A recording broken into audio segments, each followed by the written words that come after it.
Welcome to Travel for Curious Minds, brought to you by Jules Verne. I'm your host, Abby, and this is my first ever video podcast. And I am delighted to be speaking to Mahal live from Cairo, talking about the wonders of Egypt. In our last episode, we heard from Debbie O'Neill, our managing director at Jules Verne, about how she's visited Egypt 12 times in total. In this episode, our local guide Mahal gives us her view on growing up in Egypt and how Egypt has changed today more than ever. Learn why she uses the word history of mankind, revolution, and how Egypt has changed so much in the last 20 to 30 years. Enjoy this episode. Thank you so much for joining me live from Cairo as well. This is really exciting. Thank you for giving me a chance. It's my first podcast. So Mahal, how did you first join us at Jules Verne? And can you give the listeners and the viewers a little bit of an idea of what you do for us at Jules Verne? I met Mr. Tariq, who's actually the travel agent 1988. And then when Jules Verne started coming to Egypt, I was one of the first guides joining. And at the moment, I'm doing all types of programs that Jules Verne do, like Cairo or Luxor, or even the long cruises from Cairo to Aswan, and even Abu Simbel. So I cover all the programs that Jules Verne do in Egypt. I feel much pleasure working with the clients because most of the clients that visit us through Jules Verne, they're coming several times and they are checking what's new, especially the last year, actually, with opening the gym and doing the long cruise. I met a client who's coming with Jules Verne actually 16 times, and another client that is using Jules Verne 12 times. That's really important, I think, as well. It's the connection, isn't it? That you as a guide have with the clients and the clients have with each other. And I think you're right. That's why so many people come back to many destinations. But Egypt is one that a lot of people return to, like you said, 10, 12 times. I think it's really interesting what you said about coming back to find something new, because I think not necessarily, but people might think that, well, once you've seen Egypt, what is new? What is there to still see? So can you let us know, especially with the new Grand Egyptian Museum opening, the Gem, what is new in Egypt and what can people see? Actually, what's happening in Egypt is, I think it's a revolution in tourism. If I tell you first about the pyramids, I had clients with Jules Verne last week, and they are repeaters as well. And they told me, because they changed actually the entrance of the pyramids, it's not anymore from the Mina house, it's from the desert side, not from the city side as it used to be. There is a great change happening now by the area of the pyramids, using those electric buses. It's much more organized. There are lots of coffee shops, toilets, very clean toilets, not as it used to be. So there is really a great revolution happening. Add to this the museum. To a civilization like Egypt, we needed that museum because we used to have a smaller museum, not air conditioned. The storerooms were full of pieces, actually a third of what's already exhibited. So finally, we have a museum with 100,000 artifacts. Beside that, Tutankhamun collection, when they discovered that tomb, they discovered 5,350 pieces, but they didn't exhibit these pieces. They only exhibited that like around 1,500 pieces. For the first time, it's 5,350 pieces exhibited at Tutankhamun. And this is incredible. I mean, we need 4 hours in the museum, but plus they opened this solar boats museum in the Grand Museum as well, a separate museum for it. And usually our clients used to come and ask about the solar boats. So for the first time, we can let them also see the solar boat. So actually what's happening in Egypt, it's a revolution by all means, and I'm so proud. And my clients, when they come to the tour, they tell me, you should be proud because this is the greatest museum that we saw in our life. The exhibition itself, the way they arranged the museum, the lighting, the coffee shops and the restaurants they added, I'm so proud that Egypt finally had this museum. And I think you should be proud. All of Egypt, should be proud. It's an incredible museum, and I think we urge anybody who hasn't been to go. One thing I'd like to sort of get your opinion on, maybe, is Egypt is changing, Egypt is evolving. It's Cairo is quite a cosmopolitan city in some areas, but actually there's still a lot of history and a lot of tradition there. And do you think that, especially in Cairo, the balance is now perfect between the new and the old, the modern and the history?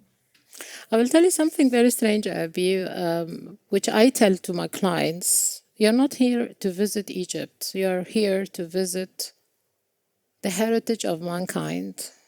It's all our ancestors. It's not only Egypt. It happened to be now it's called Egypt. But actually, it is the heritage of all mankind. I think that's a really beautiful and important message, Mahal. Can you sort of let us know what it's like when clients are coming to Egypt, seeing the history and the modern and that fusion together, especially in places like Cairo? One of the main attractions in Egypt, and especially Cairo, that you see the diverse every few minutes. Like crossing the Nile, you see a view. Going to the pyramids, you see something else. Going to the market of Khan al-Khalili, there's another thing. And then the slum areas, and suddenly very luxury houses. Crowded streets and then highways, lots of highways around. So the contrast between the desert and the Nile, ancient Egypt, the pyramids, and then suddenly modern Egypt. So all those contrasts keeps the client opening their eyes to the maximum. So they don't really want to blink their eyes because they want to enjoy every little second of it. And that's what I feel. They are excited, they are happy, and they want to come back. That's one of the best things. So let's talk a little bit about you and what you do and how you became a guide. So, what inspired you to share your knowledge of Egyptology and share your experience and essentially share your country and share your heart with our clients? It's very difficult to join this section. After getting high marks, they do an interview for you. And if you pass the interview, then you are accepted. This is actually a situation in Egypt. If you get high marks and you are in mathematics section, so your papers go to Faculty of Engineering. But it was a surprise for my mother because she expected me to be an architect or an engineer. And Egypt is just like, all the families, they want their kids either to be doctors or engineers. So my mother was a little bit shocked when I told her I'm not going to join. I'm not going to be an electrician, engineer, or electric engineer. So I need to be something else. And she said, what? When I told her, she said, what? We didn't have anyone in the family doing this because my father was a professor in agriculture, pseudo my mother. So it was a big shock for them. And when I joined it, every moment I was studying the history, knowing my country more, I fell in love with Egypt. And this is what I try to do for my children. I started studying this subject and I fell in love with it. And even when I used to travel with my husband, I lectured all over the world. I didn't stop speaking about Egypt. And I was happy that in some countries that they were not interested in our history, like the Gulf countries, but they started to fall in love. And I was one of the ones that brought the Gulf tourism to Egypt, to the sites, not only to the nightclubs, because they like nightclubs more. And then it ended up that I shared in the Louvre Museum in Abu Dhabi as well with Egyptian pieces, 40 pieces. I did several programs in the television about Egypt there. So this is me, and this is how it started. And I'm so proud as well that My husband was the first one that got the first loan to start the museum, because the project cost was $1 billion, and Egypt at that time didn't have that money. So my husband worked hard to get $350 million from Japan as a loan, and that was the start. That's incredible. So the gem opening is partly down to you, Mahal. No, not that much. It's just a little thing. We have you to thank. So, in school in Egypt, in the education system, what is taught about Egyptology? Is Egyptology at the forefront of the, academic curriculum, or is it something that is passed down from generations, from stories to grandparents to aunties to uncles? Part of the curriculum is the history of Egypt, but they study the history of Egypt in general. They study the whole history.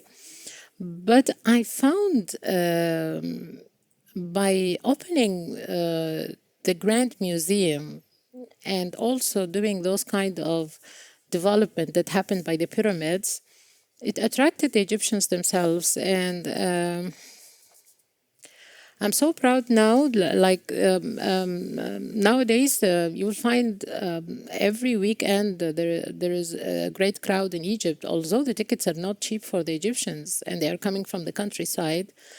But they are interested in Egyptology much more than 20 years ago.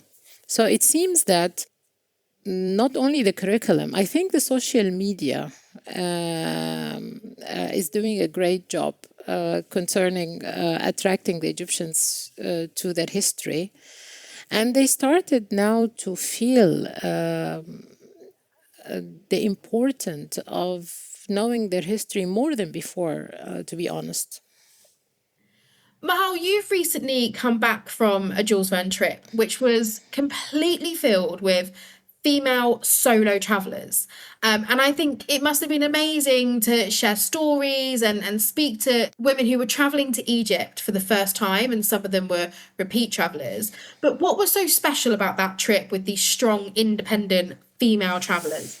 First of all, it was the first time for me to speak up with my life and what happened to me. And I was so proud of myself because I found other women, they were also so proud of themselves and what they were doing. Personally, it helped me to go one step up of not feeling lonely. There are other women around in the world that they are either divorced or traveling alone. First of all, let me tell you that traveling alone in Egypt is very safe. They do respect women privacy, and it's very safe in general in Egypt to travel alone, to walk alone at night, to drive alone, even late at night. So traveling alone for a woman has no problems in Egypt. But let me tell you about the group. The group, it was a nice experience because they told me the background. So the first thing I said when I met them, I'm divorced and I'm proud. And it's the first time I have ever said this. And the first day, it was great. But the second day after the tour, we decided to sit together and we shared our stories. And they said, we are interested to know about your story. So I told them about my story because Egypt, always people take the impression that women, they don't ask for divorce. And they told me, we need to know what happened to you. So because it was unexpected after this long years of marriage. The impression that people take about my country, that women, they accept the man to have another relation or a second marriage. And I think my husband also expected me to accept it. But I didn't. When I knew that he was going out with another woman, I said, okay, let's sit and talk. And I asked him for my divorce, and he was not happy. And he said, it's just a relation. And it will, our law or our religion allow us to have another wife. And I'm not married yet, but I'm thinking. And so I said, okay, law give you the permission and the religion give you the permission, but there is one point that you missed that I should accept or not. So I'm not accepting, and I need to have my divorce. And we agreed on divorce. The only thing that broke my heart, which I shared with the group, that my son, who was the youngest son, still living with us, who was at that time 13, decided not to move with me because I live in an apartment and his father lived in a house with, nice in a nice area with a pool and everything. So it was a hard year at the beginning, but after that, I went back to work with full energy because I thought that work is the best thing.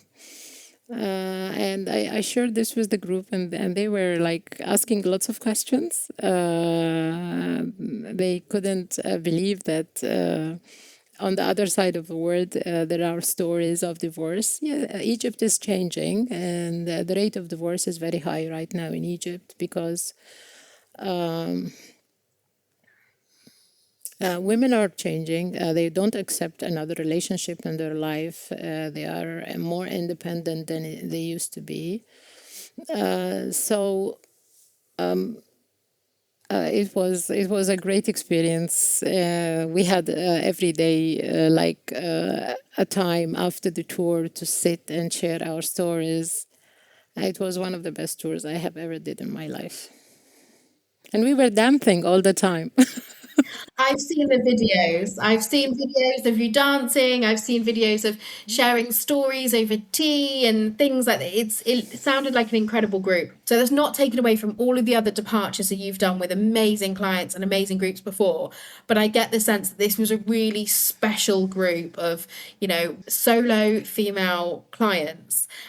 Everybody just sharing their stories and kind of stepping out of their comfort zone. And I think you as the group leader really helped everybody sort of gel and get to know each other. So thank you from us for that. Thank you very much. Mahal, we keep talking about the gem, the Grand Egyptian Museum. It's something that's a recurring theme in the Jules Verne office. It's also a recurring theme with our clients and our podcast and just everything. Everybody is talking about the gem, the Grand Egyptian Museum. But from your point of view, why should people come to Egypt? Why should people see the gem? What is so amazing about it? The gem, it's built over like 500,000 square meters. You go up on escalators till you reach the level of the pyramid. So when you are on the top, you have like a viewing platform looking at the pyramids. And the idea is like there are rays coming from the three pyramids to the building of the gem, as the designer want to say that the civilization came from the south and went all the way to the north. Then when you enter the first hall, you'll find that the hall is actually divided into three sections. One section it's for society, the other section it's for kingship, and the last section is for beliefs. So if the client is interested to study the society or to look at the society from the prehistoric period up till the Greco-Roman time, he can go on a straight line. So it's very easy for those who are interested to in a research or studying to go on one line studying the society from prehistoric up till the Greco-Roman time. Same thing with the kingship, same thing with the beliefs. The other hall of the museum, which is a very large hall, it's housing all the artifacts of Tutankhamun, 5,350 pieces for the first time in the history. All of them are there. Even the little details, his socks when he was a baby, when he was a child, when he was grown up till 18, gloves, even the condom of Tutankhamun is there. Wow. That's a big surprise, yes. And not everybody show this, but actually I explained to the clients why he used it, and there was a need of using it. Because his wife was too young to keep the children, and she miscarried twice the babies, and they advised her to delay having children. And then I explained to them how it's used. So even up till that detail exists in the museum. So his underwears, his normal clothes, cupboards. He used boxes to put his clothes in, the military clothes, the military objects. The details in the museum, actually, people get fascinated with the details because into the details of the museum, it's an incredible chance for everybody to see this. Plus, when you have this Irish and Chinese mind that designed the museum, you feel that the whole world shared in this museum. The construction itself happened between a Belgian construction company and Egyptian construction company. So everybody is just like it's an international museum. Everybody shared with something in this museum. It's provided with beautiful coffee shops and restaurants and shops. I feel very proud, and the clients feel as well, and feel fascinated, amazed. You can use whatever, but this is the impression I take when I guide at the museum. The way they exhibit the pieces, the lighting, it's a new design which is considered a revolution itself in building museums, because I have been on a tour for months around Europe, and I saw so many museums, but I feel that the gem is something else, and that's what the clients also tell us, when they visit the museum. I think you're right when you said earlier about it being not just Egypt, it being humanity. And I think you touched on a really good point there that this is the museum of humanity in a way. This is Exactly. everybody's museum and everybody has played a part in it. Yes, Everybody should yes, be yeah, really proud and everyone should visit, isn't it? yeah, Everybody yeah, should visit, everybody should go. exactly. See mankind heritage. Mahal, I've really enjoyed this conversation today. Thank you so much for taking the time to join me and talk about yourself and your history and your country's history and everything. I think it'd be a really nice way to end, if you don't mind. If you could maybe share your favourite story from Egyptology, something that you love to talk about and love to share with clients. Actually, my heart always go to an area called Bani Hassan. And this is one of the reasons I'm still working with Jules Verne, because they are one of the rare agencies in the world right now. They do the long cruise. So my heart always go to this Bani Hassan, and when the season starts, if I don't do Bani Hassan, I feel I'm missing something, and sometimes I take my car and go. Bani Hassan is a very special area. Because if you want to see the details of the life of the ancient Egyptian, you go to Bani Hassan, because daily life activities, you see people wrestling. There are like 520 different movements of two men wrestling together. So, from the time they start till the time one of them knocked the other down. The old ladies spinning, animals mating, or animals just trying to stand on their back legs just to eat from the leaves of the trees, sycamore trees, and they are collecting the figs. And then the baboons or the monkeys are by the trees playing and trying to throw the figs over the people who are collecting the figs. the details of first night between a man and his wife. It's in Bani Hassan. This is not anywhere else in Egypt. An asylum scene for people who wanted to come and stay in Egypt. So they are totally different style of dresses. They're coming with their children, with their wives. Someone who was a governor and used to trade with Africa. So he's bringing like giraffes and elephants. It's daily life. It's totally different than the Valley of the King's tombs, because everybody wants to see the Valley of the Kings, of course, but when you see Bani Hassan, it's totally different. The Valley of the Kings, it's good colors, but it's not daily life scenes. It's the imagination of the priest of what's going to face the deceased in his trip or journey to the second life, to the next life. But Bani Hassan is actual life. You see the activities, and it's older than the Valley of the Kings, not less than 600 years older, and the colors are perfect. So Bani Hassan is my favorite, and it's the place that I'd love to go and see. Second best place, this is the reason I do the long cruise, is Abydos. Abydos, it's the time of Seti the First, and you know that everybody, know about the tomb of Seti the First in the Valley of the Kings. It's perfect colors, but also his temple, Abydos, with colors that you think that they were just finished 100 years ago. And the details of the dresses, the pleated dresses, the earrings, the necklaces. This is one of the two places that takes my heart whenever I work as a guide, and I feel very proud when I explain to my clients about them.